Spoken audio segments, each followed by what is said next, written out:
Okay students, तो अगला question जो एग्जाम में आ चुका है वो है इफ़ ए की वैल्यू गिवन है, ये उसके प्राइम फैक्टराइजेशन दी हुई है, बी की वैल्यू ये दी हुई है, सी की वैल्यू ये दी हुई है, and LCM of A B and C, A B C इन तीनों का एलसीएम कितना है 3780 दिया हुआ है, find the value of x. तो ये क्वेश्चन हमारा सीबीएसई 2024 एग्जाम में आ चुका है। तो इस टाइप के क्वेश्चन भी आ सकते हैं। तो आपने क्या करना है, सबसे पहले तो आपने क्या करना है, पहले एलसीएम निकालना है।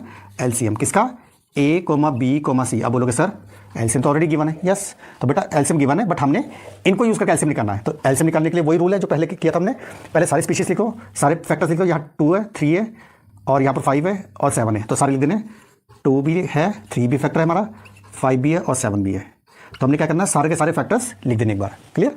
अब एलसीएम निकालने के लिए हमने क्या करना होता है, इसकी हाईएस्ट पावर लिखनी होती है। तो यहाँ 2 की पावर 2 है, यहाँ भी 2 की पावर 2, 2 की पावर 2, तो हाईएस्ट पावर इज 2, तो हाईएस्ट पावर लिख दी। अब 3 चेक करते हैं, 3 की पावर यहाँ 1 है, यहाँ 3 की पावर 1 है, यहाँ 3 की पावर x है, तो हम एज्यूम करेंगे ये हाईएस्ट है, तो 3 की पावर x। ठीक है। अब 5 सिंगल टाइम्स है, 7 भी सिंगल टाइम्स है, तो इसकी पावर 1 ही रहेगी। तो ये हो गया हमारा एलसीएम। कैलकुलेट करने की जरूरत नहीं है। अब बट एलसीएम ऑलरेडी गिवन था, क्या लिखेंगे, but LCM of A comma B comma C, इन तीनों का एलसीएम कितना दिया हुआ है 3780। तो आपने क्या करना है, जो एलसीएम ऑलरेडी गिवन है इसके प्राइम फैक्टराइजेशन निकालनी है अपने। ओके, तो हमने क्या किया, 3780 का प्राइम फैक्टराइजेशन कर लिया। तो ये हमारे प्राइम फैक्टर्स है, अब इसको लिख लेंगे हम लोग। तो अब क्या करना है, अब एलसीएम ऑफ एबीसी कितना गिवन था, ये था, और एलसीएम ऑफ एबीसी कितना गिवन है, ये भी गिवन है। तो ये हमारे पास गिवन था और ये हमने निकाल लिया इसमें से। तो इसका मतलब ये दोनों, जब एलसीएम ऑफ एबीसी, इसका मतलब ये दोनों इक्वल होंगे। तो हमने क्या करना है, इन दोनों को इक्वेट कर देना है। 3780 इक्वल टू ये आ जाएगा 2 की पावर 2 टाइम्स 3 की power x multiply by 5 multiply by 7।